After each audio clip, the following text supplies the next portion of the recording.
good. Okay, good evening, everybody. Welcome to the Berlin Planning and Zoning meeting of October 15th, 2020. For folks that are joining us online through WebEx, the Military Experience Museum is not going to be heard this evening. That's been postponed till the next meeting. Again, the Military Experience Museum public hearing is being delayed until our next meeting. First item on this evening's agenda is approval of minutes for September 17th, 2020. Does anybody have any comments? I don't recall actually seeing minutes in my package. They were at the back.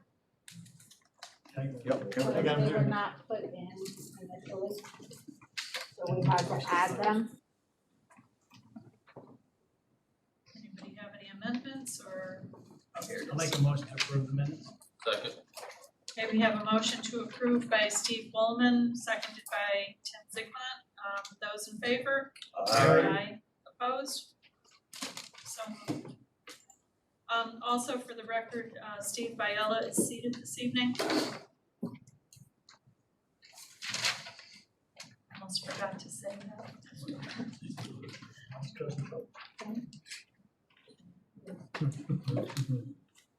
Okay, the next item on the agenda, commission business. Item A, request of Carl Ciarcia for a 5-year extension for an approved subdivision, Kensington Road lots 1-1 through 1-7. Maureen, do you have anything for us? No, all I have is that the approval was, the subdivision was approved for 7 lots on December 17th, 2015. And according to state statutes, up to 10 years of up to a total of 10 years can be taken to build with a 5-year extension at this, which would be effective December 17th of this year for an additional 5 years to total the 10 years to finish the subdivision. And that's what he's requesting. To the best of my knowledge, no work has begun on the land at this time. So. That I'm not sure of. I doubt it. If we didn't get permits, we would have whatever was required for the excavation permits that he has had and has continued with. But none that I just don't know whether we have a bond for the subdivision itself. I think the applicant's in the audience. Oh, there you go. Hi there.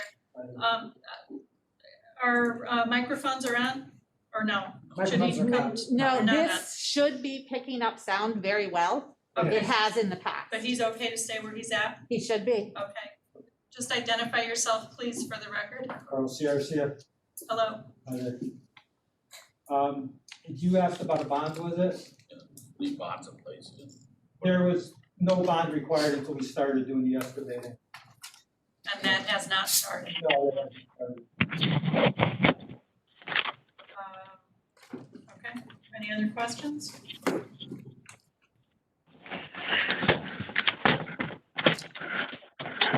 the motion to request for the 5-year extension. You're on the commission now. I'll second it.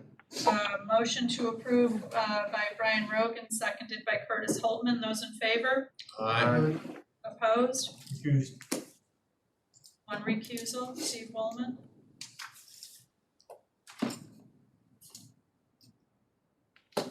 Thank you.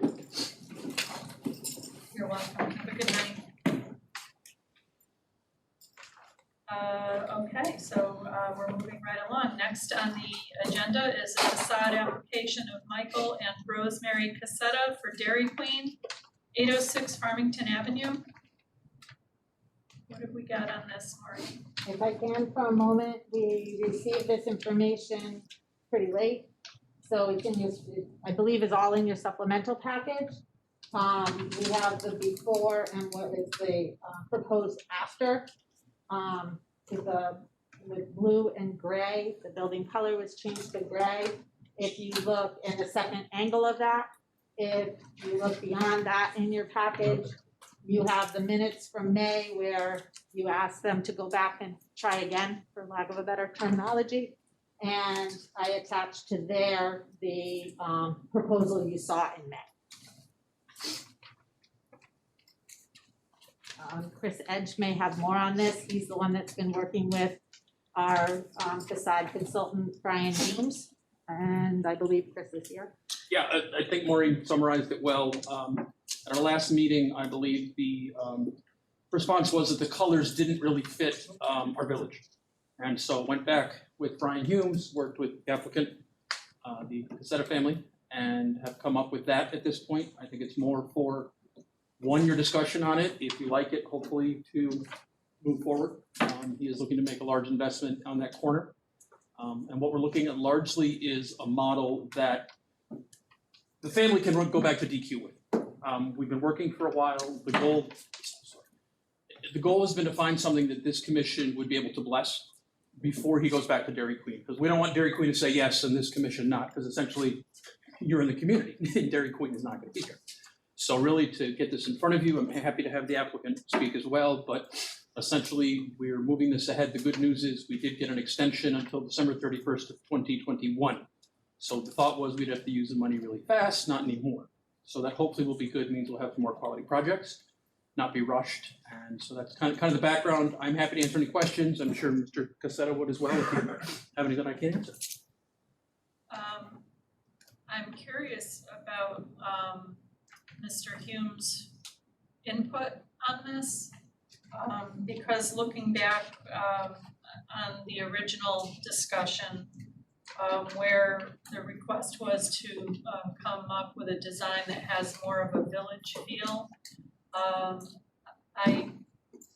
not sure that provided sufficient guidance, perhaps. Actually, why don't I have Mr. Casetta come up? He was working directly with Mr. Humes. I was largely in the background only because. Hi there. I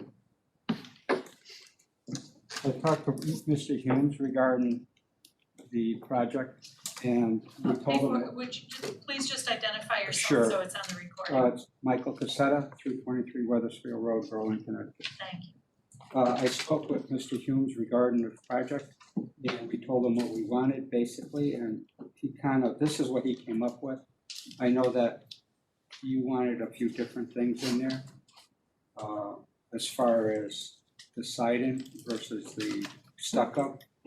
So I'm not sure how he came up with this design, but what we did was I showed you a picture of the East Hartford location where we made the front where the sign on the building comes out. We brought that out, you notice? Was that part of the original application? No, it wasn't. It was different. And I know you mentioned that you would want to see some kind of dimensions in the front to break it up instead of just a flat front.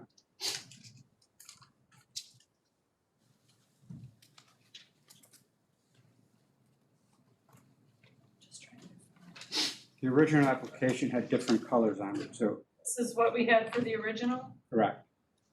and then there's one with kind of a glass overhang. Correct. The overhang, yes. Much.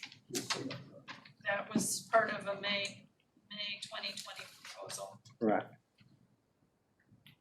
I think all that we have is the new and Yeah. current application and the old one. Right. We don't have anything from another location. No, I think it was shown that night, but I don't necessarily think it was part of the application itself. Correct. I think that was probably what happened. because what you did say, see how that comes out to give it some dimension in the front? Because this was straight across from the beginning. So we kind of bumped it out like 4 feet, so it's not just that straight front look on it. I think Joan was the one that made the request. This new one is similar to the old one, except with that bump out, The bump out and the colors. right? And the color is The great. colors we changed also. Okay. that is not what I don't think this commission was looking for. It wanted to, the review of, the looks of the building to be like Kensington Village or, now still, So more, whatever it is, more of a traditional More roof line, traditional, not so contemporary. siding type thing, thing that's this contemporary look. And the bright colors is not, just the upper sign is the bright colors, that's Dairy Queen, the DQ sign, the colors, I understand that. But that sticks out so much compared to what's being built up, what we're trying to look like, basically, in the whole downtown. I think what this was too was to try to take what was originally a much more vibrant look, and try to keep in mind that we also need to work within what Dairy Queen will live with. So I think we're trying to get there. I don't know if Yeah. maybe the commission could think of exact things to say, we'd like X, Y, and Z. That might be helpful, because I know, I mean, thankfully we have the time now. Yeah. But I know too, I think we all agree this is a vital piece of the community. It is the center of the community. Everybody basically uses it for You know, I've direction. seen Dairy Queens with clapboard type siding on it and stuff like that, in other towns. And, if we can get something like that, clapboard, different color, eaves, whatever, you know, same thing that we got going with the other project. So are you looking for the clapboard siding on the bottom here? On the bottom, you know, all the way around basically, clapboard siding on it, you know, you already have two DQ signs on the property. So that's probably grandfathered in, because you only have enough square footage from one side on the building normally.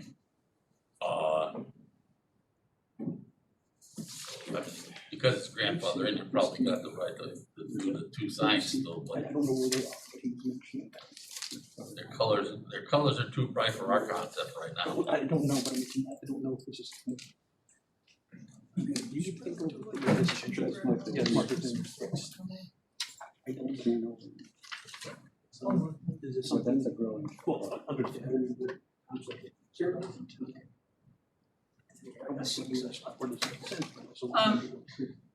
Hey, Chris, Yes, you gotta speak up so we Yeah. can hear you. Sorry, I just- Either share with us or. I apologize. I had some renditions from another place. I'm just trying to see if there's a middle ground. The problem is I don't want to put Mr. Cassetta out there to do something that is not within his budget, so I apologize. No, I understand that, and I don't wanna be sending him off on you know, looking for a change without any more clear direction.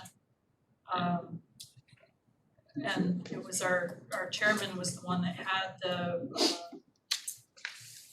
the request for the village feel, but I don't think that it was particularly clear in, at least looking at the minutes, I don't think the minutes reflect any clear direction.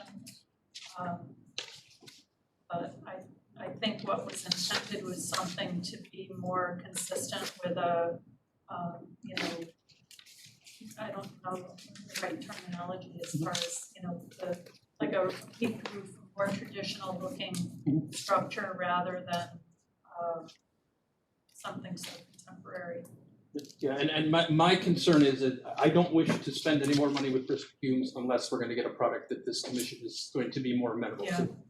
I love Brian, he's great, but I would rather use the money to fix facades than to. We're proud of our Dairy Queen, it's been there forever. Oh, no, We're proud no of question, our Dairy and I know that, I mean. That's. And we're trying that's to, a- we're trying to coordinate something Yeah, that I know. fits Well, everything you too. try We're to not, you coordinate know. with national and stuff, I understand that. If I You know, may- when Dairy Queen put those walls in and did all that front and everything else, that was a great project. Well, I'm just thinking if we could maybe put clapboards, you know, the hardy board around the bottom part.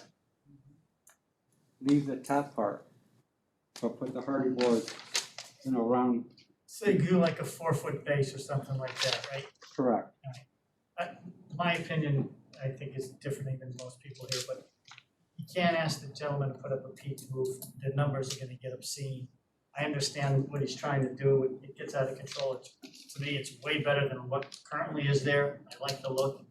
You could get a little hardy plank around the base if everybody here thinks that's appropriate, plus Mr. Humes came up with this, who we hired to do that. So I'm kind of siding with Chris here, is that we don't wanna keep having him spend money to guess what we want.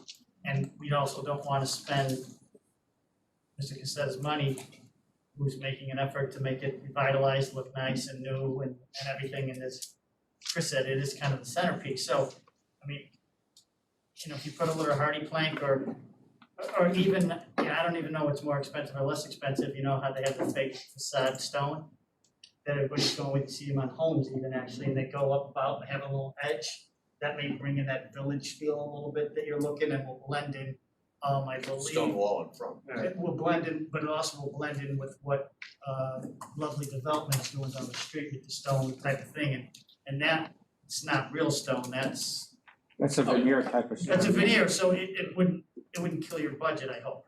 Would this board be amenable to coming in maybe with some samples of material? And then say we work off of this, the material on the bottom will be X? Do you think that would be amenable? Well- And if- You have this photo? The one- Yes, So if we try to put some stone like around the bottom where the dark gray is, so the, Yeah. for the folks that are joining us online, the photo that he's referring to is, This one? Yeah, we'll see that. it's, almost, it's like that one, but from the opposite side, I'll go to the next page. from like the north side. So I would agree with Commissioner Wool. I think like doing the first few feet with that stone veneer and then maybe some hardy board above that. Yes, that one. And then the one thing I would say is, I think it almost looks like a baseball cap with the blue not wrapping all the way around. You know, maybe continue it all the way around so it's everything is clean, you have your That blue? stone. Yeah, you have your stone, you have your hardy board, and then you have your solid blue paint, so it's just complete, I guess. Symmetrical. Symmetrical, yeah. Did Mr. Humes pick out the colors also? yeah, he picked these colors up because I gave him our East Hartford location. I got you, yeah. So he picked up the colors from, this was basically what the East Hartford color scheme was. Yeah. So Well, and I it's a- think the Lovely development is, you know, we've all reviewed that and approved it, and I think that's probably a good direction Good case. for some consistency. So maybe a few little tweaks with the Lovely development in mind. With the Yeah. veneer base and the With- stone. yeah. Hardy board and And that'll stone. blend in the stone in the front too. So I want to be clear, so we don't go through this all over. Yeah. So the bottom part, if you look at this, the gray part underneath the windows, you want those to be stone veneer. Correct? And then if we take from the stone veneer up to the underneath, basically here, maybe we could put like one of those hardy board planks over there. I think the issue that I see with it is that if you look at a lot of the rest of Main Street, it's mostly brick. And by doing just the stucco, it kind of sticks out like a sore thumb. So I think by doing the veneer and the hardy board mix, you're kind of blending it Well, in with the the rest. problem on top there, because we have to cut that roof, Yeah. if we put something heavy, we just can't do it. Yeah, you can't do anything up there. So- Not from a constructural standpoint, Right. without spending $1 billion. I got- So if we could leave that part the way it is, and like you said, do the stone on the bottom part, and maybe the clapboard above that, of the stone, going around 3 sides, I think that would be a good fit. And what I can do too is I can reach out to Newport, find out materials and see if there's any way to match up with what they're doing, with Mike is talking about, and see, again, I can't promise say brand, but look wise. Yeah, I think that's very much what this Just commission is blend it a looking little for. better, I Same think. kind of Everybody- stone, same kind of hardy board, whatever, you know, Exactly. just to blend it in, you know, just to blend it in. You know, that blue sticks out very, very good, Dairy Queen. Had someone come up with that because that's the way the sign sticks out. Right, You know, and blue and white or red and white, they both do the same thing. Yeah, so if we could do, like you said, some kind of hardy board around, above the stone, from the front, all the way around the dry Just to take side. the edge off a little bit, of the other commissioners. You might even match that bottom stone to the wall, I don't On the know. wall. I don't know if that's a idea or not, but, you know, something I to mean, and potentially what I can do too. tone is it down. If Mike or his son are available, even go over to Lily's office and just say, look, here's what we're thinking, here's what the commission said. What's your recommendation? I mean, as a builder, he'd be able to tell the family and I mean, it's myself. already plank and veneer, there's not a lot, it's not Yeah, rocket true. scientist, Chris, I mean, if you do that, you don't need to call Lovely, you just get your pricing and it's a blended. Just to kind of. So we could have put that gray hardy board across up to the roof line there, so this way it'll break it up. I'm sure you got enough pictures of the future project. And, Well, if it was up to me, I'd knock the whole damn building down and start from scratch, but so that's probably too tiny in there, you're right. probably in a few years I'll do that, And put a but right now, restaurant it's just, our hands are tied as far as financial wise. I thought you were gonna do that, put one of your restaurants in there, sit down inside. Right, Great, thank you all, I appreciate it. thank you. Do we need a vote or anything, Maureen, for So that? is that a vote, so I need to understand if you're voting for that with those conditions of what you mentioned, or if they're to come back with that final rendering. We'd like him to come back, I think. Could we have it reviewed by Steph?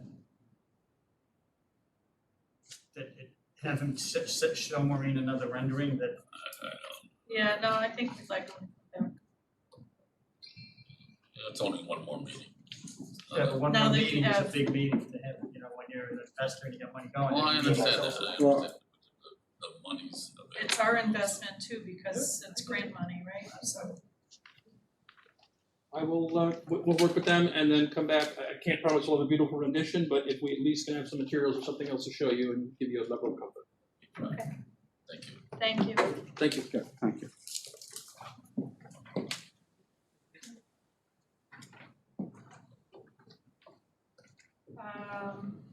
Next on the agenda is item C, facade application of Oki LLC, 817 Farmington Avenue. Don't know if anybody's on the screen or not. They said they may or may not. Yes, he is. Hold He is, on I was gonna one say, second. Thursday's canning day, so I know Thursday's a crazy day. I'm just writing down that vote. We should be there. That was better.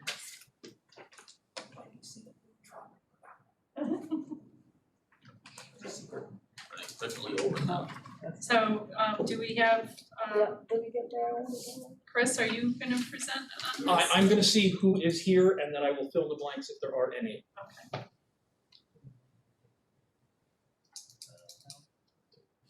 Oh, maybe, I'd be fine Right. if I Well, did. that was when this meeting ended, just a black screen, I don't know what the hell. I'm sorry, it was somebody else that was on.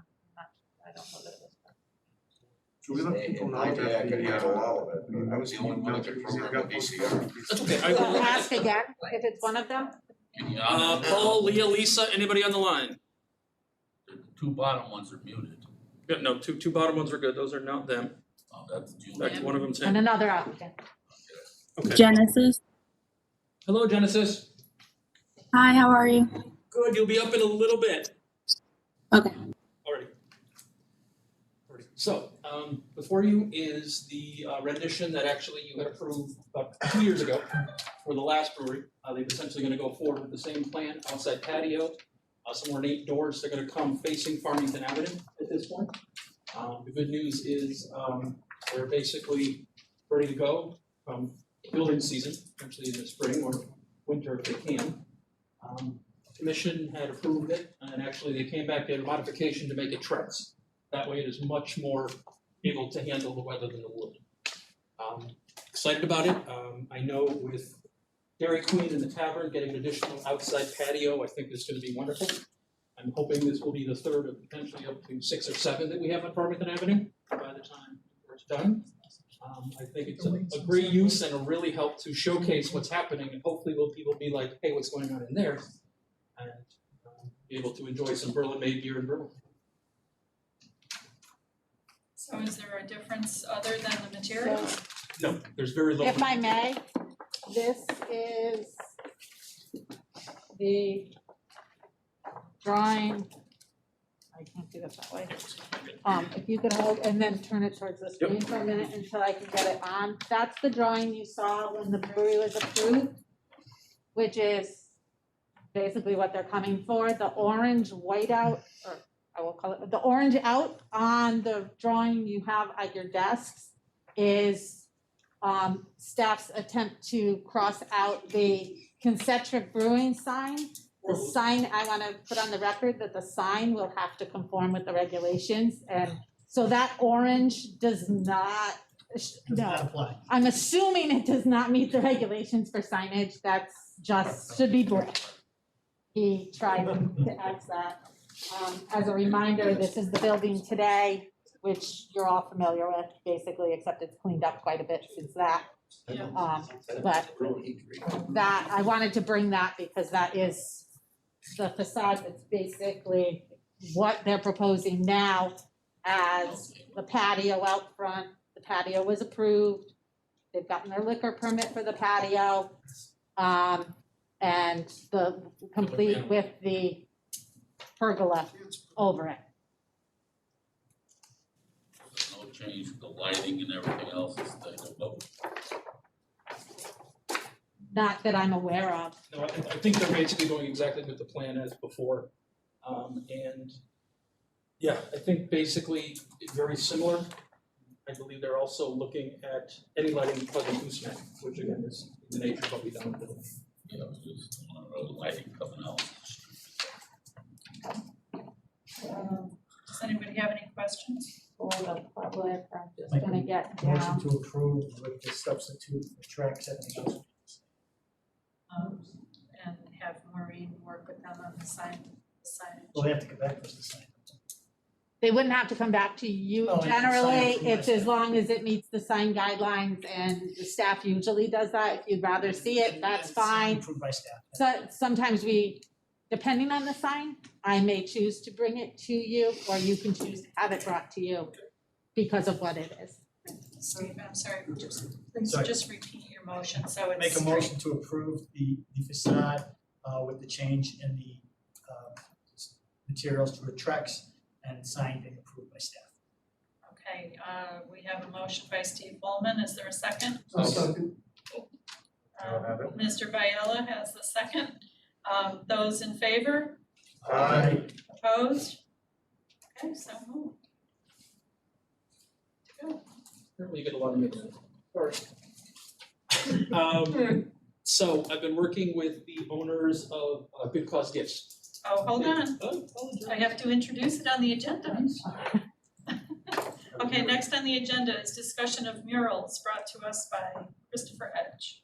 So I was talking to the owners of Good Cause Gifts, and they would like to consider, they'd like to do a mural on the back of their building, something like a Welcome to Berlin, so you'd see it as you go along the trail. At present, I don't believe we've ever looked at murals before.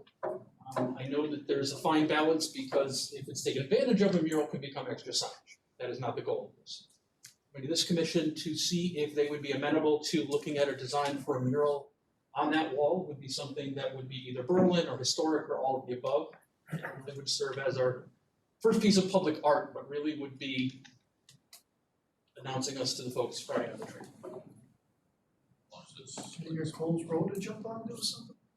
I have no idea, to tell you the truth. I have no problem with asking, but at this point, they've approached me and we have not taken it up at all at economic development. I wanted to get this group's opinion first. And if it makes sense, we'll work with them as well as staff to come back with something and potentially look at the facade program to be part of it, but it really is getting your guidance on whether or not you think this makes sense. Yeah, you know, have to be under like special permit or whatever. Yes. You know, because you're right, if it comes into being a sign for the business, it's a different thing. Like downtown Bristol, you see it on TV all the time now. They got all their businesses they have in town, but no names or anything else. And this is a great mural, but you know, something to promote the town on the back. I think that's a great idea. The train goes by so many times a day. You know, and it's got a new downtown. I think that, it might be worthy of consideration to incorporate language into our regulations to establish rules. Because, and I think a special permit probably is the way to go. But there has to be a standard set forth so that these murals don't become political. You know, the first thing that comes to mind for me when you talk about murals is, you know, have somebody want to put something up that might be political in the way that things are with so much contention these days. I think we really need to have kind of a standard or an approval process, and should probably not have them be political in any way. Thank you, and that was really our thought too, is my thought, and Good Cause Gifts, which is, it would be a Berlin theme.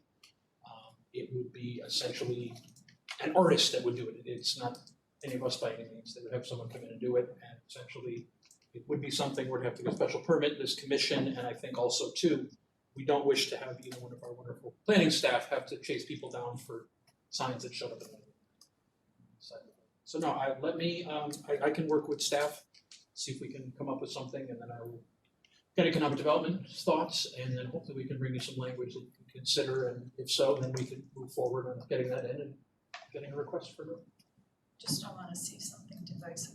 Oh, I agree, no, So- first and foremost, I don't wanna see divisive, I don't wanna see advertising. Those are the two things I don't want, because one thing will beget a lot more that we don't. Maybe Any limit other it to certain thoughts or zones. comments? Maybe limit it to certain zones. My thought was the CCD2, which is around the train station, Farmington Avenue, is really where it is. It goes to Mill Street, but I mean, essentially, hypothetically, if you did it, you would want to do something that would be side of a brick building or something else. You don't want to start doing it all over the place, but yes, I will keep that in mind. Any other thoughts? I know years ago, the mural was put on where Axel Rooster, Waffles, whatever it is now,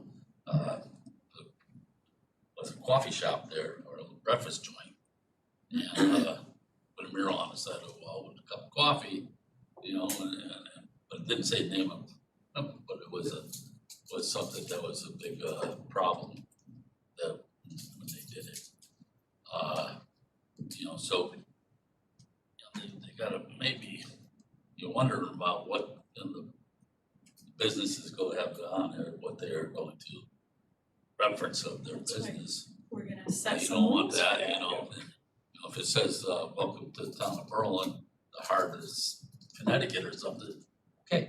Yeah, I think what we're gonna put in place for approval process is gonna be the vital piece, so we will work on that and bring you something that you are agreeable to before we. Just to chirp in, maybe more appropriate as opposed to putting hard and strict rules is maybe case by case, so that we have complete control. So all of a sudden, we don't see murals going up and down at Farmington Ave, no matter what they say. So I would, That special permit is. let me finish. Yeah, what? I would prefer that if, to protect the town and the image, that we do it on a case by case basis instead of just granting a broad brush. It's just my That makes a lot of Yeah. sense. That's why. Well, and so, wouldn't a special permit do that? That's Yeah. right, that's what I agree. I don't wanna get into, you know, goes in this zone, goes in that zone, because then it's just too easy to do something that would be inappropriate. Yeah, Basically, Steve, any thoughts? total review of this commission, basically. Steve did good. Thank you very much. Chris, the only other thought that comes to mind is, whether or not other towns have adopted any, language that we might be able to, steal from. I'm sure they have, because many other towns definitely have them. I don't know whether or not they're mandated, but I can reach out to my brethren tomorrow morning and see what they can get. Well, Britain actually did the electrical boxes a few years back. Middle So, school. yeah, Okay, Thank you. If I may just add that typically, and I'm glad you brought that up, it is part of when we're working on a regulation, we try really hard to look for failures and successes for other communities and go to those regulations. So we do tend to try to come up with some and not reinvent the wheel if somebody else invented it already. Yeah, I guess in a way I would be curious also if a town has adopted language, have they had problems? You know, abuses of it, that we might learn from before we get into deeply. So if I can get some regs that we can use as a basis, I will have an open conversation with their economic development or their planner to say how long have you had it, what's your experience with it, and is there anything you can tell us to look out for, because if they've seen it, they may say we changed the language. So now, I appreciate the feedback. I would rather, as Maureen said, steal, borrow, and whatever somebody else is instead of recreating it. Sure. Thank you. Thank you, Chris. Okay, next on the agenda is discussion of crematory uses language and to schedule a public hearing. The suggested date is November 19th, 2020. Maureen, should we have our discussion first or should we schedule the public hearing first? That's up to you. I think you might want to have the discussion first in order to determine if we're close enough that you feel comfortable with any language or not to be scheduled. Okay. So I think the discussion would be helpful in determining whether that is an appropriate date. Okay, I'm happy to have the discussion, and just so that it's clear for the audience, this is a discussion of the possibility of language text amendments being proposed. This is not a public hearing, this is not necessarily an open public discussion, other than to discuss possible text amendments that would then later be open to public hearing. So Maureen, if you can update us on where we're at, because I remember that we did discuss this previously this year. So you'll probably all recall that I think it was in June, and the minutes are attached. June 4th, we did have, I think it was the second discussion we'd had with regard to crematory uses. Jennifer actually may also be on the line as well. Right now, I'm not sure. She is. Hi, Jennifer. And so we got something proposed from the funeral home or from his attorney. We then further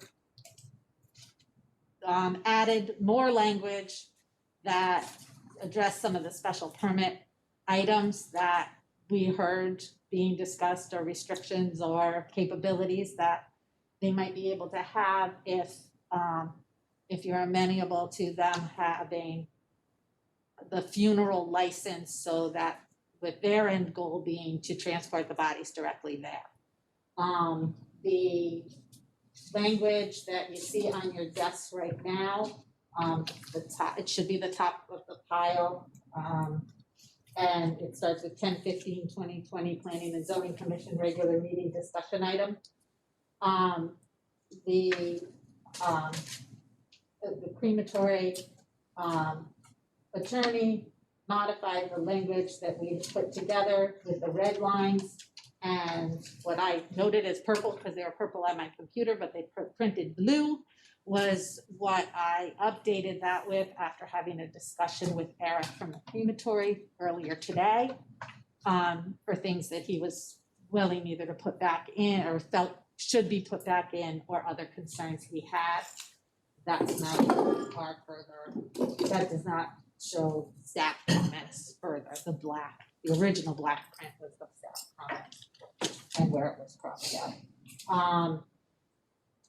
I think to clear up the record from, I think I was confused in my head until we did some research. In 2007, they got a variance to operate a crematory at that location. It was followed by a Planning and Zoning Commission special permit and site plan approval for the crematory that had some conditions on it. And then in 2012, they came to the zoning board of appeals to ask for a change to their use to become, I believe it was a funeral home, but ultimately denied. They wanted more services at that time than they want now. And that they discussed with you and with us, although I don't want to speak for them. So the language now reflects what I think they want, and I think Jennifer should probably take over the comments if you can. But that's up to you. It's fine with me. Jennifer, welcome. And if you would, please share your thoughts on this. And for the record, Jennifer is Jennifer Coppola, counsel to the commission. So, yes, good evening again, everyone. So I'm participating by phone, obviously. I apologize, I can't be there. I'm feeling a bit under the weather this week, but and I thought it was best not to attend in person. But I think, do we have Steve Bonafonte on as well? So, Steve, are you participating as well? Steve is raising his hand. He's in the room. Okay, he is in the room. So we've had a back and forth about this over the course of many months now. Maureen and Steve and I and the Petersons are Eric and Ben Peterson in the crematory. They're clients of Steve's. Initially, this came to Maureen as a request for Maureen to approve essentially an accessory use of funeral services at the property. And principally, you may recall from your June meeting that there was some discussion and certainly representation made by Attorney Bonafonte that because of current circumstances, they are doing more cremations and there's a variety of reasons for which they want to be able to transport bodies directly to the crematory rather than having to take them through their funeral home, which is in New Britain. Ultimately, there was back and forth about, whether or not, and this is at your June meeting, whether or not it would be appropriate to do an amendment to your regs to add the crematory use as a permitted use, given the change in times and the fact that more folks are being cremated. And also, again, to address, and I think they spoke to this as well in June, just the relationship to all of that as far as COVID is concerned as well. So we did endeavor upon some language as a proposed amendment. I will say this, I have had occasion in recent days to go back and look at all my notes, and you'll see, that there's, when you review the language that's before you, and again, I'm participating by phone, I understand, again, what Maureen did today was there was language that we had that we talked to Steve about last week, and that language was based upon our final notes about sort of what they said that they needed. Steve had proposed some very simple, and may have been a sentence or two of language to come in under your special regulations section to allow this crematory use. But we tried to flesh out what the discussions were about various aspects. Again, that back and forth that we've had with them over the course of many months now, into a special permit regulation that obviously has special permit standards, right? So what you're seeing reflected there, again, just to be clear, you know, we had this initial language, then Steve had redlined, and then again, Maureen had conversations with Eric Peterson today, and that's what you're seeing all in blue. So, I mean, you could see from looking at it that there's a difference in the language. And really, ultimately, again, we come back to the process that we've observed here was a little bit of an unusual process because, you know, typically you would be proposed an amendment by an applicant who, again, is interested in pursuing a certain use. I mean, they have a use variance as they do. They're looking to add an accessory use. But ultimately the crematory use again is not allowed under your zoning regulations. It's not a permitted use by right. It's not a special permit use either. So we thought again this is just stepping back in time, but it would not be appropriate for Maureen to approve the accessory use on a use that's not permitted. So that's really how we got here. But I don't know. I think there's a lot for you to discuss with this. I think that, you know, Maureen and I have our own individual opinions and about everything, right? Just as you do.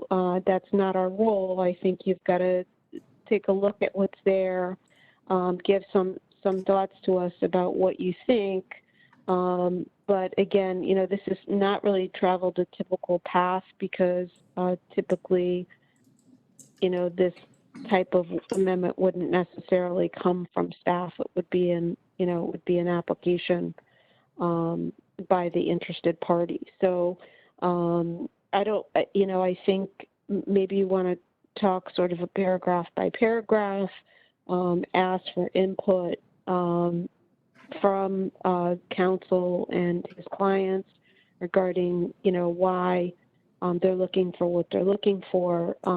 You know, we had conversations and again, you know, I repeat, you know, this is your decision. You know, we had conversations where they had indicated that they initially they were intending to do some contractual transactions. Then that changed more recently. They had indicated, you know, that they were not intending to do some other things, but you'll see a reflection that there is some change in the language. So, and you know, that it could be the result of them, you know, thinking about exactly what they want. So, but I think you need to look at it, you need to digest it. There's a lot to it. The other thing I want to just mention to you too, and this is going to kind of come after, like if you decide that, you know, the revised language you see before you is the language that you want to send to a public hearing and get further public input on it, I want to make just a very important point. We're going to need to decide what we're doing for them in terms of allowing this limited, you know, funeral service use that they're looking for, because again, they have the use variance. So the question is, you know, do they go through, because there's an existing crematory, do they go through the process, or you know, is there some administrative approval, you know, that can be given to them, or you know, do you want to do some sort of a hybrid thing with them? You know, that's something that we can't lose sight of, because ultimately they are existing. They're pursuant to use variance. They're not new, and that's an important point. One other point too, and I'm sorry if I'm not myself because I am not feeling well, but if I'm jumping around, but Chris Edge to, I did not know that they went to Economic Development Commission. Chris, is Chris still in the room? Yes. I am, yes. Give me 30 seconds. Come on. Okay. So Chris shared some information about, I guess it was the last Economic Development Commission meeting. I think, Chris, it's important that you share that information with the commission too. You know, maybe after we give Attorney Belafonte and the Petersons an opportunity to address the commission. Of course, a couple things. One, Attorney Belafonte had contacted me a couple months ago. They came in front of the commission at our September meeting. The commission basically had listened to them, heard what they were saying, and basically it said, we will not take an action, we need to see language to see the effect. We were looking to have them on the agenda this past meeting this Tuesday. The language was still going back and forth, they did not. At that meeting, a couple of the local, that was Tuesday night, a couple of the local funeral homes, Erickson Hansen and Berlin Memorial had come in to express their concerns about what they were looking to do. They mentioned the fact that it seemed to be terminology here, is that making an uneven playing field is what they had said. The cost of doing business for most funeral homes is more expensive where funeral homes normally are. Communities, neighborhoods, retail areas. Doing an industrial zone is a cheaper way to do business.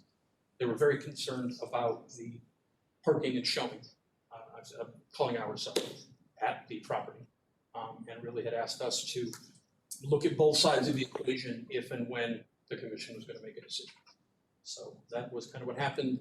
My intent was not to have it discussed because there was nothing to discuss, but they had come. And under public comments, they came in and just expressed a couple of their concerns, which, again, this is completely new animal to me as it is commission. But it was good to be able to try to see both sides of it. And so that's kind of where we are with things. Again, we're very much like yourself in a holding pattern because we want to see what the language is going to mean. So at this point, we're going to work within the time frame that works. If we can bring you an opinion, great, we will. If not, we won't. But we definitely would like to get our commission involved in the discussion because it does involve 3 businesses that are currently in Britain. Thank you, Chris. I just have one additional comment, and I'm sorry, I don't want to speak over anybody that I can't see in the room, but I did try to get just some feedback from the Department of Public Health on this because I wanted to make sure, you know, that there wasn't anything about, you know, about, again, going back to that transporting of remains directly to the crematory, that there wasn't anything about that we didn't know, that we shouldn't be allowing that at the, you know, local level. I've not gotten an answer to that. And you may recall representation was made by council that, you know, that they were told by the department that if it got approved at the local level, then they would be, again, able to get a funeral home license, you know, so that it would be, the situs will be dual for crematory and funeral home. But I just wanted to let you know that, you know, if I do get any of information from the department, speaking directly to that, I will, of course, share that with everybody involved. Okay. Thank you. Thank you, Jennifer. Before you go, would you clarify or maybe refresh my memory, please? When we were talking about this back in June, I seem to recall part of the discussion involving the definitions or the differences in definitions in the state statutes, and that this particular use or proposal for use was not directly addressed in the statute, so that's why the health is saying do this. That is absolutely part of the discussion, and Attorney Belafonte spoke to that. You know, I think that they've been trying to make some efforts to get clarification through, you know, the proper channel of the legislature, and it's not something that has been addressed as of yet.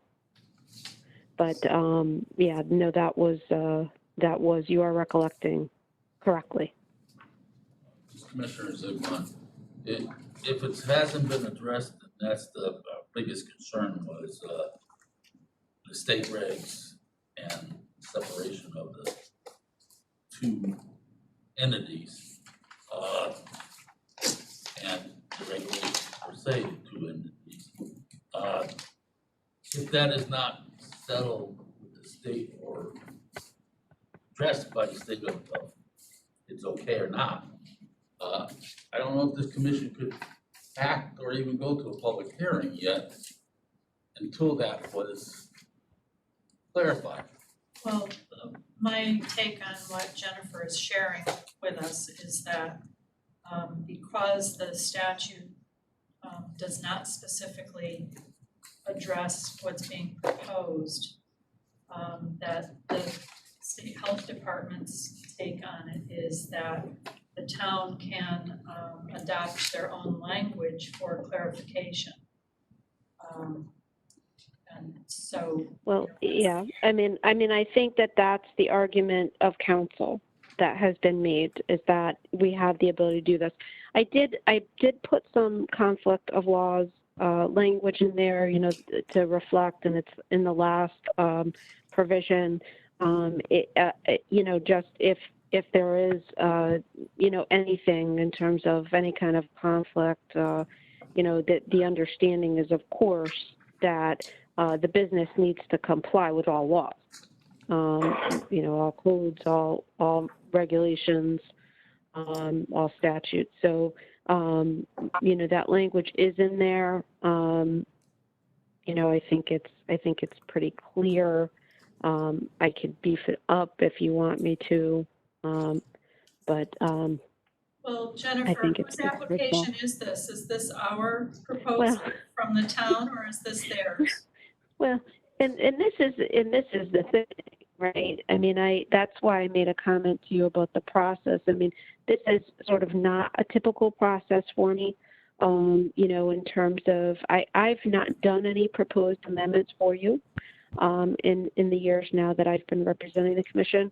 You know, typically, you did not specifically direct staff to submit the amendment application. And I think we've had some back and forth about that. I mean, and that's why I made that comment that I did, was that, you know, the circumstance is usually the interested party would propose the amendment by application. So, you know, we don't have, and I think that maybe that needs to be sort of clarified in the discussion for us tonight too, because, you know, again, if you're asking me to recommend the language that I see in terms of the revisions that have been proposed, I do have concerns. So it's not regulatory language, and that is ultimately why I decided that I would participate tonight. Is it's not regulatory language that I would propose to you.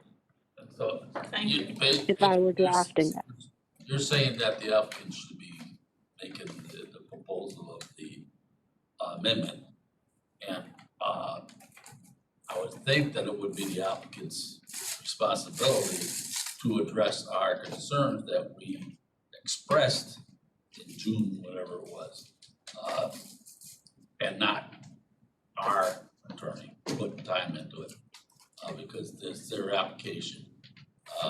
They expressed the concerns, addressed it with the state, addressed it with all the information that we need, and put the regulations together. Then we can amend get you involved and amend their application to what we think our needs are. But this is not there yet. We got an opinion of attorney, but we don't have an opinion of the state regulations or the state health department or whatever department regulates this. So I think we're far apart before it can come up to a public meeting. We need all the information. We haven't received it. Well, so that brings forward that. I think I'm sorry, I didn't mean to interrupt. No, please, Jennifer, go ahead.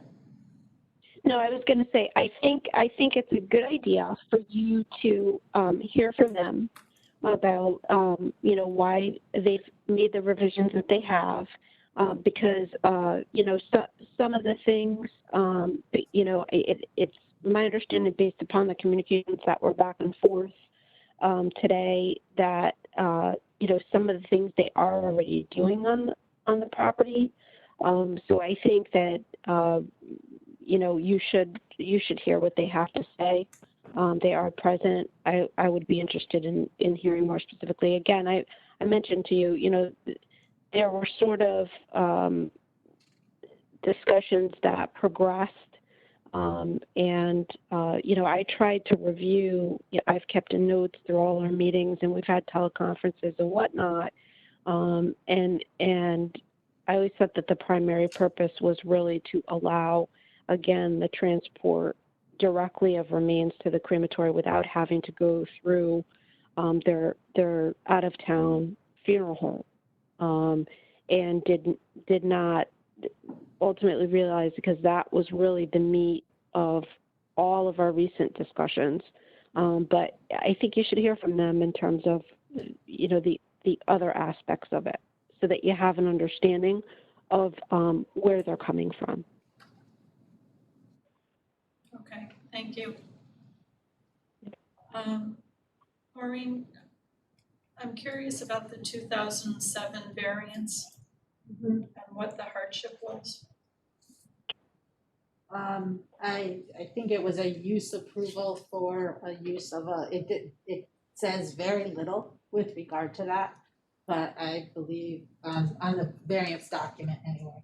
But the variance related to, I think, the building, the size, the location, and, its constraints, if you recall, or if you've been to the site, it's a very small site.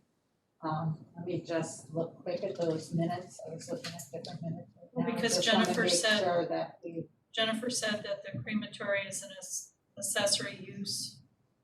no, so the It's an accessory use on a use that is not permitted. So the crematory use is not a permitted use. So, okay, let me explain that.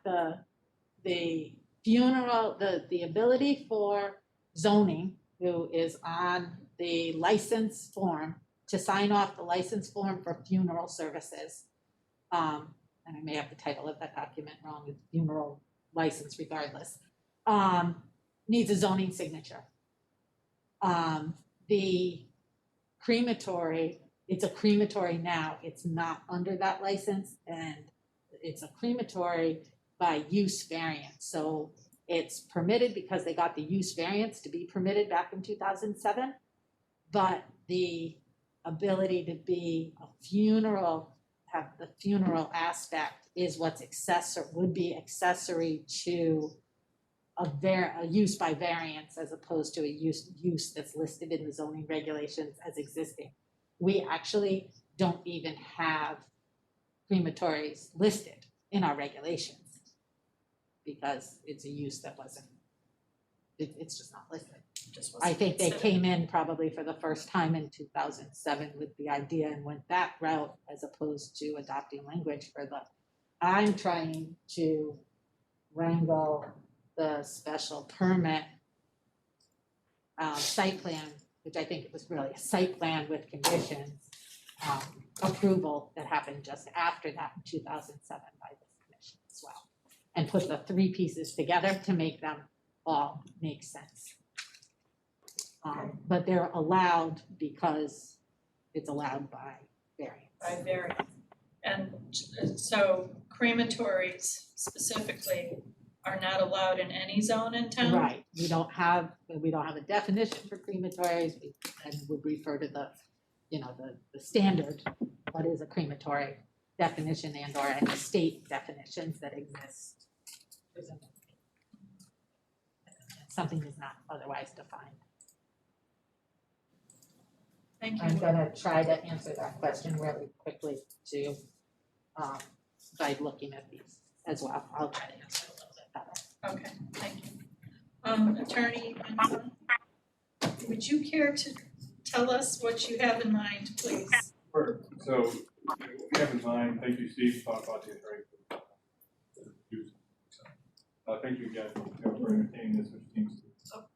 Hold on just a second, Yes. sorry. Can we have him come up? So I just don't know if standing back that far, the Oh. speaker on the camera can hear you. in my So- mind, right, sure. You can so- come as close as the mics just are not hooked up right now. So when we had our very long discussion in June, nothing has changed factually from the basis for what we're looking to do. Licensed crematory by the state of New Hampshire. We're permitted crematory by variance, as we talked about. The initial argument that we made was that funeral services incidental to a crematory in the same site. That we have an argument that it's an accessory use. It's kind of along the common frame of things. We have at least 5 that we know of in Connecticut that are located at the same physical address. The State Department of Public Health can and will, if we meet the requirements for the funeral home license, provide a funeral home license at the same location as a crematory, and having them in the same place.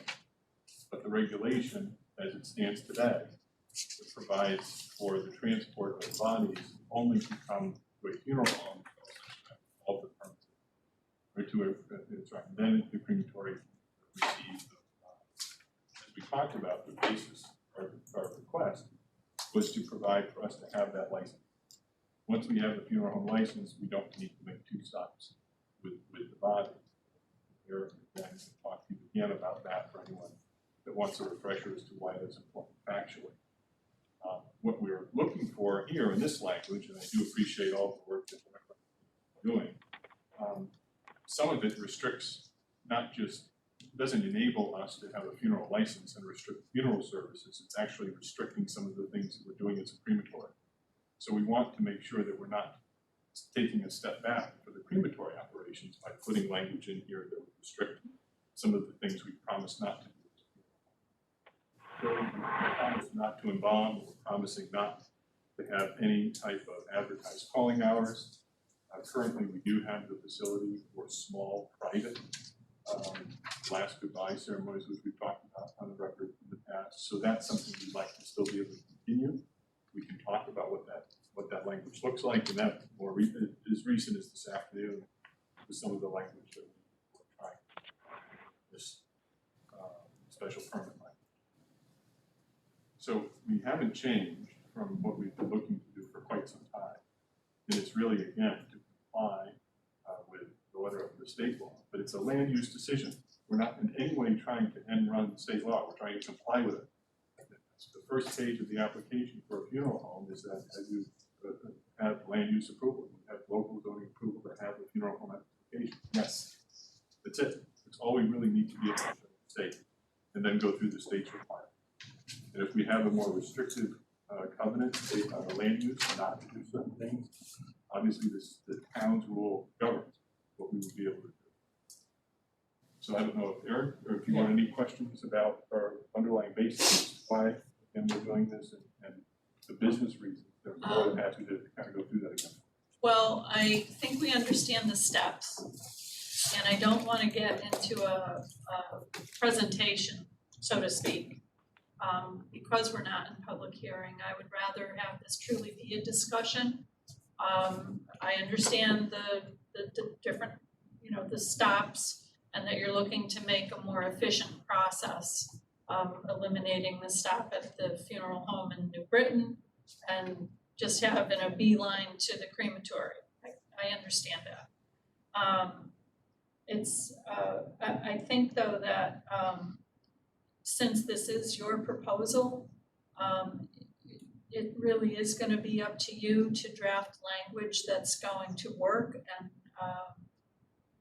already you've had feedback from staff and from our earlier discussion. So I'm not really sure, because it seems to be the problem is somewhat clear cut, but I'm sure that there are unintended consequences that we may not be considering that will come out when we're in public hearing. And So, you know, I think from this point, we're probably good to schedule the public hearing. But I would ask for you to take on the remainder of whatever tweaks to the language that, you know, the text amendment that you want to propose. You bring to us what you think works. I would actually encourage you to work with the other homes in town so that maybe there is a compromise that might help all of the businesses and not just one. And, you know, even if the text amendment ends up being a bigger text amendment, to make it more fair across the board for everyone. But bring to us what you think will work. And when we go to public hearing, we'll have testimony from folks, you know, from all sides. And we can give you feedback based on what we hear during the public hearing comments. And you'll have an opportunity to make amendments at that point. Does anybody else here have thoughts or comments that they want to share to help direct them, or? Tim, I know you do. I just, yes, I'm always been under the impression with the state regs, there is a separate entity of funeral home and crematorium. There is a process, if they're together, then that means the body can go right to the crematorium, because the funeral home and the crematorium together. But when they're not, there's a process on the state regs of how you're supposed to do it. You're supposed to get the paperwork filled out, go get the paperwork, everything's all signed off by the family and the funeral home and sent to the crematorium. My question is, I want to know why the state regulations address that way. Okay, if we're just saying, okay, you've got a title of a funeral home here, but you're not going to do any of the funeral home stuff, right? That's not what the regulations say. You know, if it's a funeral home, a real funeral home and a crematorium together, they allow it. If the, you know, if you just give a title, it may not be. So that, to me, you got to go through the state and go to the state regulations and see, you know, if we go under this proposal, we'll be restricting a funeral home to doing funeral home work, because Luddy would not be able to do funeral home work at that site. They would just do crematorium. Basically, it's just coming through the Luddy Funeral Home name. And it's clear in the state regs of how that separation is. So I think that you know, we gotta be told what's the difference, you know? If I may, I appreciate that question. I'm happy to work more closely with your county and even work with the people that I've spoken to, the Department of Public Health, and put them in touch so that she can give you better comfort about what a co-located at the same physical address, a funeral home, which is a separate legal entity from the treatment means for compliance with those state regs, and why that it's permissible, why it's not unprecedented. It's not, you're the first to do this, so it does exist in other places throughout the state, and we can illustrate that as well, if that's helpful. And as with the earlier topic that we were discussing, I would be curious to know language that has been adopted by other towns to accomplish what you're trying to accomplish for their zoning regulations. The fact that our regulations don't speak to crematoriums to begin with is an indication that you know, we need to make some changes there. So, you know, maybe the overall change is actually a bigger one. But will hopefully work better for all. And, you know, make doing business easier in the long run. This is the hardest part, is getting the language right. But if we're gonna be looking at the language, we might as well do it right this time instead of revisiting it down the road. Yeah, and I agree with you completely, and I think, you know, comments about having things with a fair and level playing field, certainly we appreciate any unfair advantage by any means, but also want to be mindful that certain consumer issues change over time, and relationships between customers change over time. Insurance agents were very upset when insurance companies started to sell their insurance directly and not through agents. So things do change over time, and sometimes it's for the benefit of consumers. And because of that, it does lower prices. And sometimes fixed costs for existing businesses continue because they're not changing. And we appreciate that. And again, but at the same time, we're trying to be very provide a product that's very efficient, but also in a very responsible way in compliance with all the rules. So it's very important for us. So, and what I have in mind also, as we're discussing crematories, is veterinary services also have similar need. And so, you know, from a town perspective, I guess we need to. And I'll do my best to provide you with an example of one of the places in other towns, or two if I can find it, that illustrates what their zoning rules look like. And it could very well be that they simply, in that zone, permitted crematories and funeral homes together. And so that it was just a matter of applying and having to be approved. So, as you know, zoning regulations from town to town are very different. So, then they're not uniform. But it's always helpful to find something that's already been run through the mill. And I appreciate staff, I do appreciate council's, you know, work with us, and I haven't had the opportunity today to speak with Jennifer on this, and I know she's not feeling well, you know, to try and resolve our most recent change. So, ideally, what we wanted to try and accomplish was consensus, proposed language that we all, in some way, were comfortable with, so that we were all approaching it from the same idea. So, Yeah. Which again, we'll continue to try to do. Yeah, I think as a commission, you know, even from our first discussion, I think we were open to what you were proposing. I think the text amendment proposal needs to be specific, which it looks like, you know, the draft here is getting closer to specificity that we would be looking for. And so, you know, I think you're pretty close. Do you think that the recommended November 19th public hearing date is sufficient time, or do you need more time? Well, I see it. Concern. Yeah, and Maureen will have a second, but.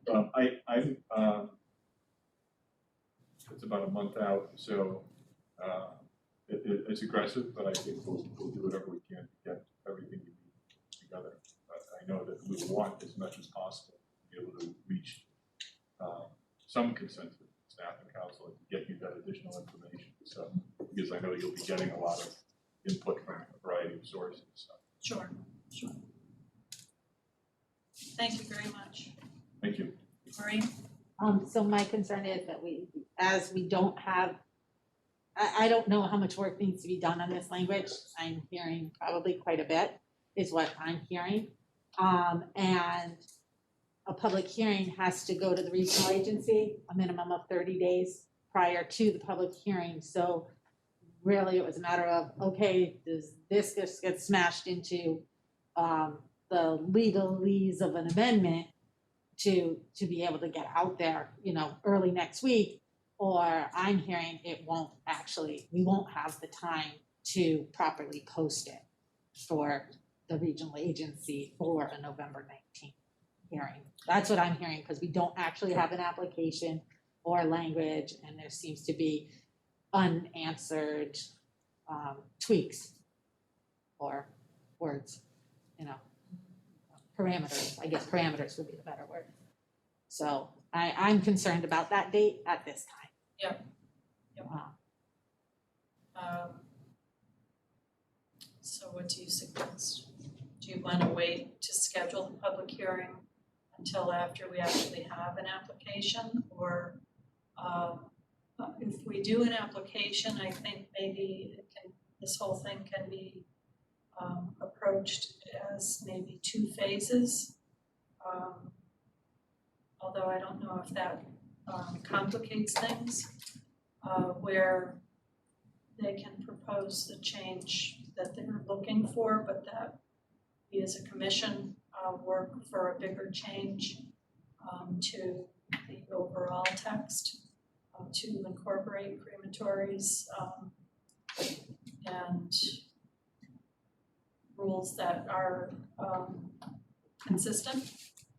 It becomes an allowed use or a use that's actually in the reg. Yeah. That's what I'm hearing, yeah. So, because I see that as more our responsibility than theirs, but, they should propose the language that they think is appropriate for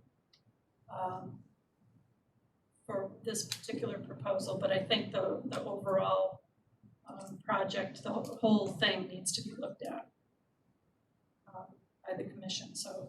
But you're willing to look at their language before the whole thing happens?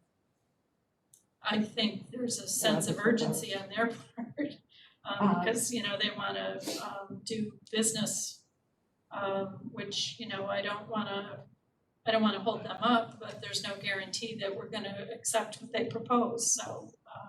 So I have a proposal.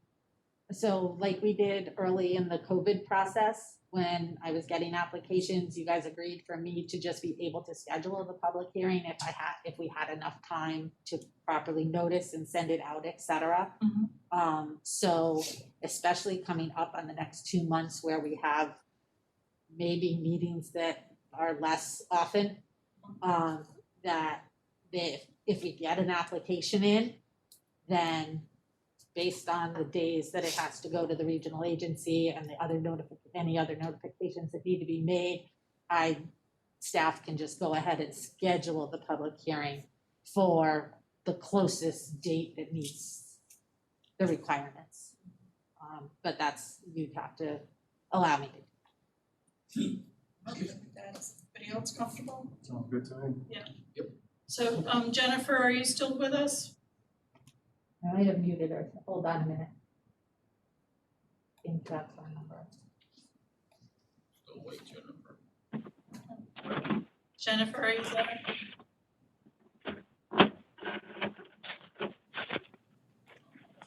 Yeah. Can you hear me? Yes, you were. I am here. Yep. Maureen had you muted. So do you have any thoughts on my comments to kind of approach this from 2 phases?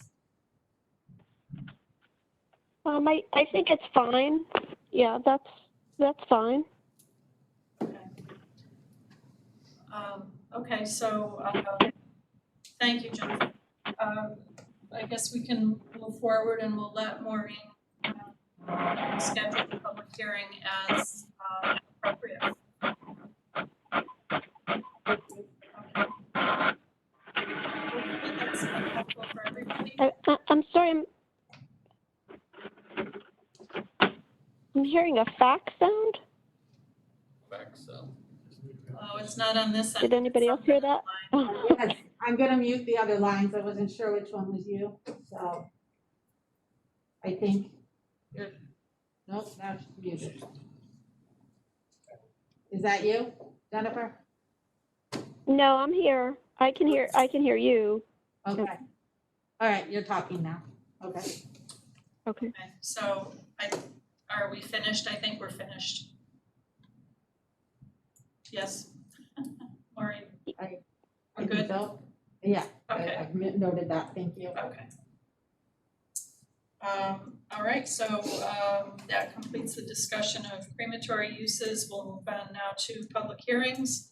Would you like to read the call? Sure. Town of Berlin Planning and Zoning Commission Notice of Public Hearing.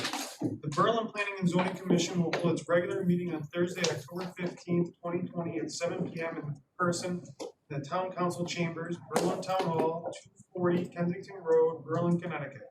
The public will also be able to access and participate in the meeting via WebEx video conference and conference call as provided below.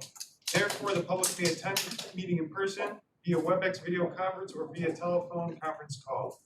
Please note, the agenda and all meeting materials related to this agenda items, which will be distributed to the commission, will be posted on the town's website at www.townofberlin.ct.us and will be available for viewing 24 hours prior, during, and after the meeting.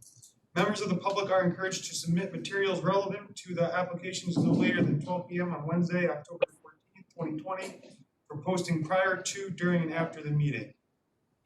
The following public hearings will be held, at which time an opportunity will be given to those who wish to be heard relative to the following applications. A, special permit application of Genesis L. Cora Lupis to locate a business, Paradise Nutrition, at 1240 Farmington Avenue, Unit 3. B, special permit application of Deming Road Business Park for a 7,500 square foot building on a rear lot for contractor shop use, map 10-1, block 83, lot 3A, Deming Road. C, special permit application of Deming Road Business Park for a 3,606 square foot building for contractor shop use, map 10-1, block 83, lot 3A, Deming Road. D, special permit application of Deming Road Business Park for 6,750 square foot building for contractor shop use, map 10-1, block 83, lot 32A, Deming Road. E, special permit application of Deming Road Business Park for 9,000 square foot building on a rear lot for contractor shop use, map 10-1, block 83, lot 3A3, Deming Road. F, special permit / site plan applications of Thomas O'Rourke Military Experience Museum for Military Experience Museum at 76 Chamberlain Highway, which has been postponed until a later date. Brian Rogan, Secretary, Berlin Planning and Zoning Commission, posted in the Town Clerk's Office, October 6, 2020. Okay, thank you, Brian. For public hearings, the first item on the agenda, special permit application of Genesis L. Cora Lupis to locate a business, Paradise Nutrition, at 1240 Farmington Avenue, Unit 3. Maureen, do you have something on this, or is Chris presenting for us? No, Cora's on the line, I believe, so the applicant is available. Let me unmute her. I've unmuted Cora now. Genesis, Cora. Yes, I'm here. Hi, if you would be so kind as to tell us about your project. Yes, so hi everyone, my name is Genesis Cora. I'm working for Herbalife Nutrition. It's a company that has been 40 years already in the United States. It's a company that all the products comes most likely as powders, and then I just make food with them as waffles, shakes, everything is nutritional.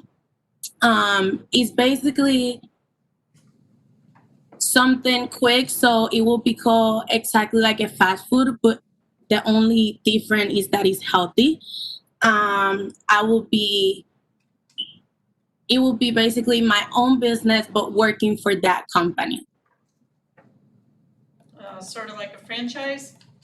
Yes, definitely like that. So I'm a distributor for them at the moment. I started during the pandemic. I stayed without a job, so I was using the product for myself after a surgery that I had, and I play volleyball as well. I'm 21 years old. I go to school at the moment as well. So everything came up. I had the opportunity to open my own business, and everything, all my customers and all were giving me the idea. So I just came up with it. And I choose Berlin I'm from Meriden, Connecticut, but there is couple of places already that do these in Meriden, and I just wanted it to stay out of my comfort zone and open something for another place and just start from zero, basically. This is a whole new venture for you. Yes, completely. Have you had feedback from other people that are doing this?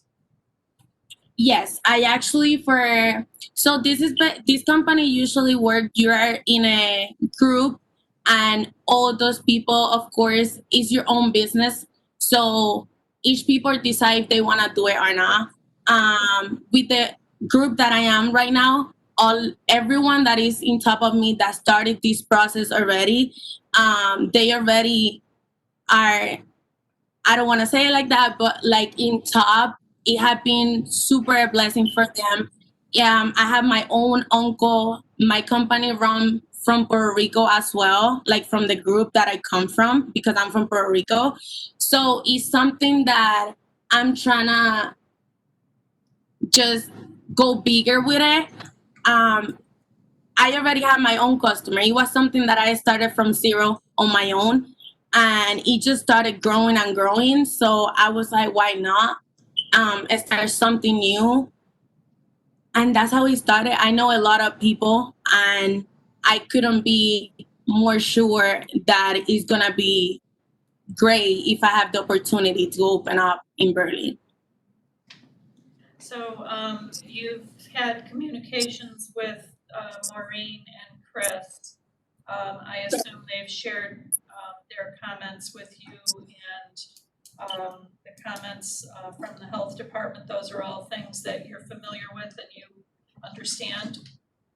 Correct. I already did everything with the health department. I'm all set with them. The only thing that I'm waiting for is the certificate for the ServSafe, and then from there it's all set. And then from there, yeah, I did everything else. Okay, Madam Chair, can I ask? absolutely. There's a question from the commission for I'm asking more. Yes. Why would this come before us? If Box Bistro was there, it should be just a blessing with staff, right? What am I missing? If I may, so Box Bistro is up in front. That is now, The chicken the place, yeah. chicken place. Yeah. Right, so this is another tenant space in the same plaza that was built in 1960. It was a tenant space that, as far as I understand, has been vacant for some time in that building. We don't know what the previous tenant was. It was probably an office use, Yeah, does it but fit fast the zone? food comes to you. No, but I'm just saying, if we approve Box Bistro in this building, should she fall under the same regs and just? No, she was approved for rather, that first building, and that's why those have gone administratively in that tenant space. But this is another tenant space in the same building. No, I So get they that. don't have so they need to meet the criteria of the special permit. And of the fast food, it's some new, special- it's bigger. It would be like putting the whole plaza becoming fast food would come back to you. Think of it that way. But still, Each if it- thing in there could become fast food. It's specific to the, And it's doing the same use as we're doing in the front, we shouldn't have to prove it just because it's in a different spot in the building. Should we? I understood that from when you first saw the uses at, for instance, Mr. Orsini's building. Those special permits, until he got the mixed use of his combination of special permits was allowed, but you had to see each tenant. I'm following what's happened in the past. Well, there was a breakfast joint in this unit. We That's could years not, ago, no one could before- find before that. half the building burnt down. But, I don't see you even have to come to us, like Steve said, because it's a use in the zone, and, we have a food use in that buildings already. So I don't see any here, just, get approved.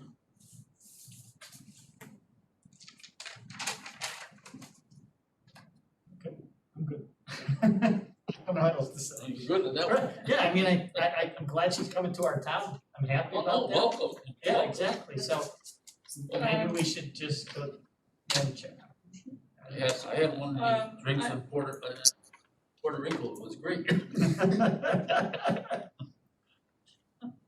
Okay, so, I guess there's a motion to make a motion, or no, we have to, this is public hearing. No, we can't. Okay, we're public hearing. So is there, before we close the public hearing, is there anybody here Perfect. that has anything to say in favor of this application or opposed to? Mr. Edge. Chris Edge, Economic Development. I've been working with Genesis for some time. Genesis, good to have you here tonight. Very excited as we have opened up the new Strength in Numbers last week. We're going to be opening a kickboxing new place for fitness tomorrow. And she fits in right in the middle to help the athletes stay nice and healthy. So thrilled and so excited to have Genesis become part of our community. And Genesis, we got to get on the phone after this or tomorrow to schedule a ribbon cutting. Sounds good. After we finish, we have to finish. I'm like Chris. Sorry. There's a, Madam Chair, Autograph. there's a letter, do you want me to read it? There's, we have a letter to read into the record, on this application. August 19th, 2020, Maureen Giusti, interim town planner, town of Berlin, 240 Kensington Road, Berlin, Connecticut, 06037. Dear Ms. Giusti, this is a letter, the letter is the authorization and support of Genesis Cora and Paradise Nutrition on their proposed use of a certain vacant space at the building owned by 1244 Farmington Avenue LLC. After a large investment from our family in the town of Berlin through the facade program, we are thrilled with her use there. The barbershop space has been vacant for a number of years, and we are looking forward to having Genesis and our partner in our building. We would ask for your assistance on the approval of her use, as it will help grow their business and bring more traffic to our property as well as Farmington Avenue in Berlin. Please feel free to reach out to me by email at mkbdtb@juno.com with any questions. Thank you so much for your assistance with Paradise Nutrition. Sincerely, Matthew K. Beekman, member 124 Farmington Avenue, LLC. Thank you, Brian. Okay, so this is public hearing.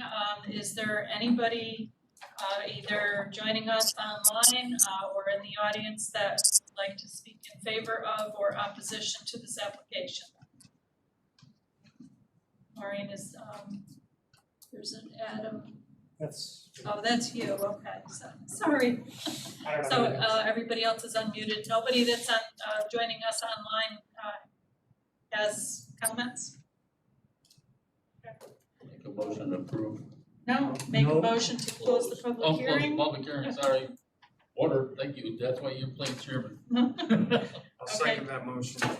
So Mr. Zigmund moved to close the public hearing, seconded by Brian Rogan. All in favor? Aye. Opposed? So moved. Thank you, Cora. We'll be back on your topic a little bit later in the meeting.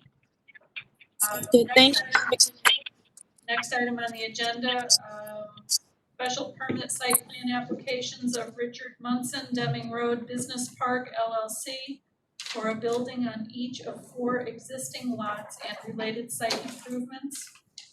You gotta come up there, but it's over in the corner. I'm gonna move the,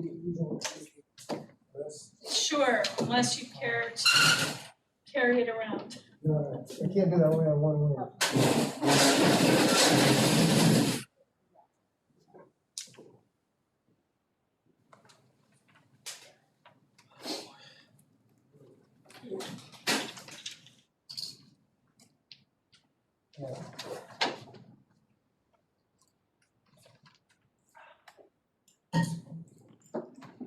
I just want to confirm that Tony Tripolo, I believe, is online.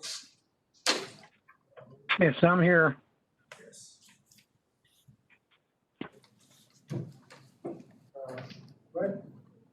Am I separated? Do I need to keep this on if I speak?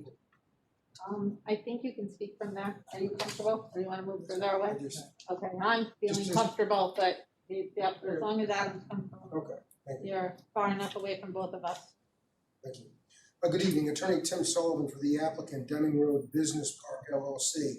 The sole member of Deming Road Business Park is Richard Munson, who is in attendance tonight. Just waved to us. Project engineer Tony Quantrillo is joining us virtually because of, he and his wife are at high risk of COVID by age. Tony, you can hear us? I can hear you. Okay. The applicant is seeking special permit approval for 4 lots in the GI2 zone for use as small contractor shops pursuant to zoning regulation 7C3E. On the property known as map 10-1, block 83, lots 3A, 3A1, 3A2, and 3A3 on Deming Road. The applicant is, this application is identical to an application in 2015, which was unanimously approved by the commission on February 12th, 2015. I believe the only commissioner that's a holdover at this time is Mr. Ramon. It is requested that the record of the 2015 application be incorporated by reference and made a part of this application. The only change is the applicant. The previous application was filed by Progressive Development Corporation. Mr. Munson is the president and sole shareholder of Progressive. He is also the sole member of the applicant tonight, Deming Road Business Park. Following approval in 2015, Mr. Munson, as sole member of Deming Road Business Park, took title to the property from Karen Berube. 2015 approval also included subdivision of the parcel, Lot 3A, and that approval remains valid, including 2 rear lots. The 4 lots were created were 3A, 3A1, 3A2, and 3A3. The 2 rear lots today are lots 3 and 4 on the print. The subdivision map was filed and the erosion and control bond was posted, $5,610. The special permits were also filed. Unfortunately, my client experienced some health problems, serious health problems, and was not able to construct the improvements during the 5-year period. So the special permits approvals for the small contractor use lapsed. While Mr. Munson could have requested an extension, he would have done so by February of this year. He inadvertently did not file the simple letter request, which could have extended this 5 years. The application is supported by a soil and erosion report by David Lord, which is dated in 2015. He updated that report by letter dated October 15, 2020.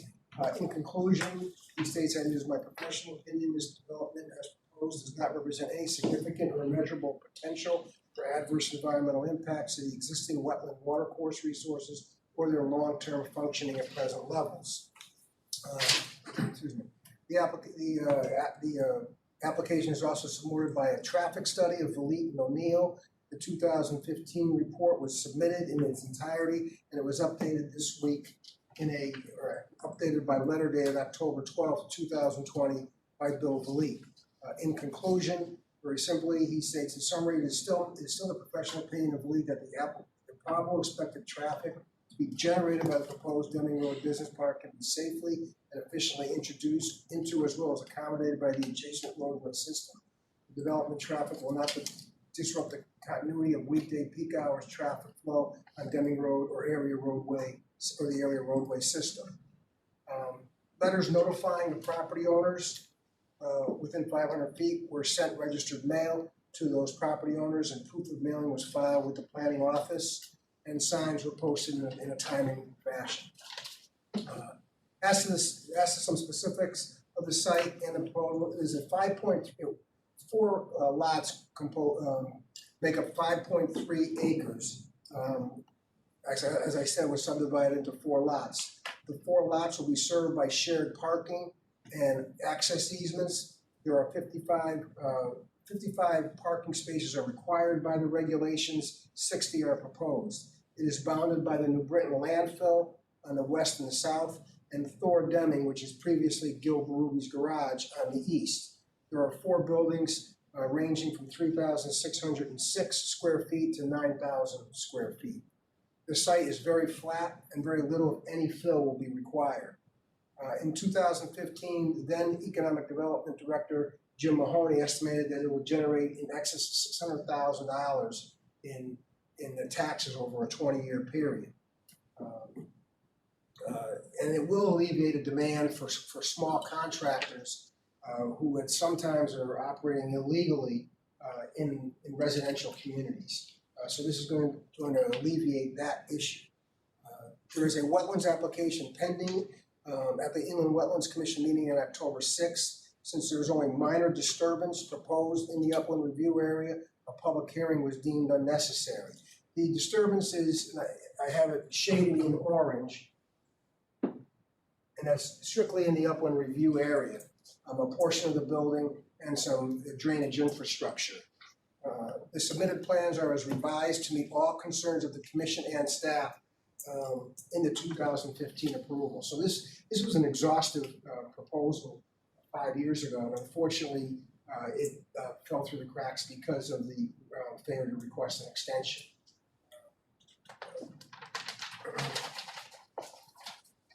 It meets all the criteria for a special permit, whether it's appropriate, utilities, there's public sewer and water, it's appropriate location and sizes, it's right next to the landfills, which is it's a GI2 zone. There's appropriate loading and parking, there's adequate streets and highways, it's a suitable location for this use. We submitted architectural drawings, and I believe it's an appropriate use of this property. Mr. Tranquillo is online to answer any engineering questions. I can do various things, but I won't play engineer. That's gets into a dangerous realm. So, any questions? Quick question, Tim, sorry. No, go ahead. So everything's the exact same as it was before, and nothing's changed? Everything's the exact same. Okay, that's all. Maureen, do you have comments on this? So my comments are the fact that Tim stole some of my thunder with the fact that they let the approval lapse. But again, much like the other extension, statutorily, they're allowed extension time, or they can request an extension to the commission. Again, the subdivision already happened, that was filed, all done properly, so they are 4 lots now. When you saw it previously, they were getting approval for the 4 lots. I carried forward the comments we had. We do have the wetlands issue outstanding for the wetlands decision, because they did not make a decision, right? The meeting got canceled, Well, so no, the decision didn't get made, right? We went forward at the commission, the Wetlands Commission on October 3rd, but they could not make a decision. They chose not to schedule a public hearing for minor disturbance, just in the upland review area. But they could not make a decision because they had to wait the 30-day intervener status. So the interveners can come in within 30 days, so they couldn't make a decision that night. May I ask a question? When's their next hearing? November 10th. So it's after your next meeting, but before the November meeting.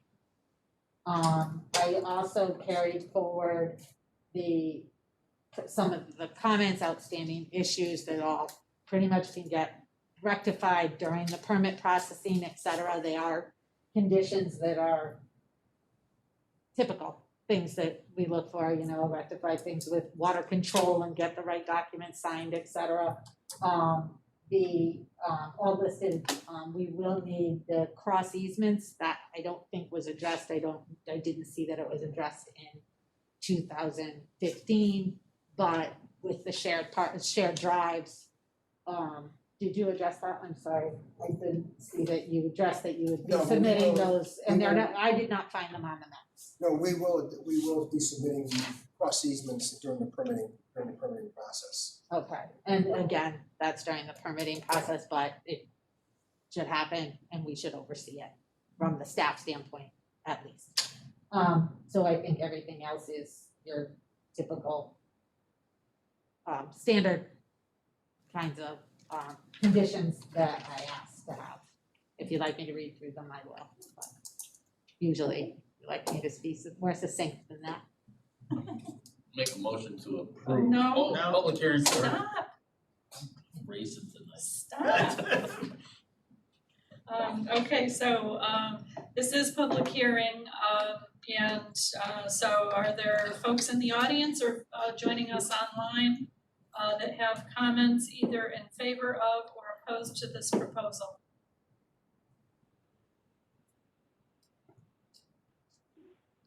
Mr. Edge? This was actually approved just about the time I came on board. I am very excited they're back. Contractors are lifeblood of our community, and I know of at least probably 7 or 8 that are based out of their homes. I would love for them to be down on Deming Road. We don't have industrial space available because it's used up by a lot of wonderful companies. This will be tremendous to be able to offer opportunities for something that this commission added a couple of years ago, which was the clean contractors. I think it's a great spot for it. I'm very appreciative that they're both back to do this because it's gonna be a great asset for us and also give me an opportunity to get growing firms to come here, potentially long-term, to either buy or build in town. So I'm thrilled as all get. Thank you. Maureen, you were raising your hand. Did you Yeah, have something? I did want to make clear that best practice would be for you to leave the hearing open and not make the decision until after Wetlands has given their recommendation. Understood, yep. Okay, I didn't want it lost in the shuffle. Right, right. Thank you. Thank you for reminding me because I had that in mind and then Tim threw me a curve. Sorry. Okay, so, but we need a motion to continue. That's, yes. That's appropriate. Okay, so, because this is still, waiting on a decision with inland wetlands, we should continue the public hearing. Is there a motion to continue? Make a motion. Motion by Steve Bowman, Well, so good. seconded by Steve Biella. All in favor? Aye. Opposed? So moved. Okay, so it's, you're testing me tonight. You're doing good, you're doing good. Someone's gonna touch. Okay. Someone's gonna touch. Have a great night. We will definitely Thank you very much. be in touch and thank you very much.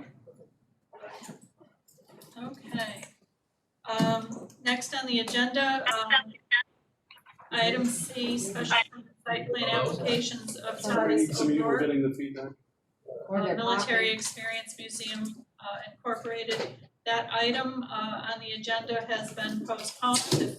Hopefully nobody is waiting for that, but that is postponed until our next meeting.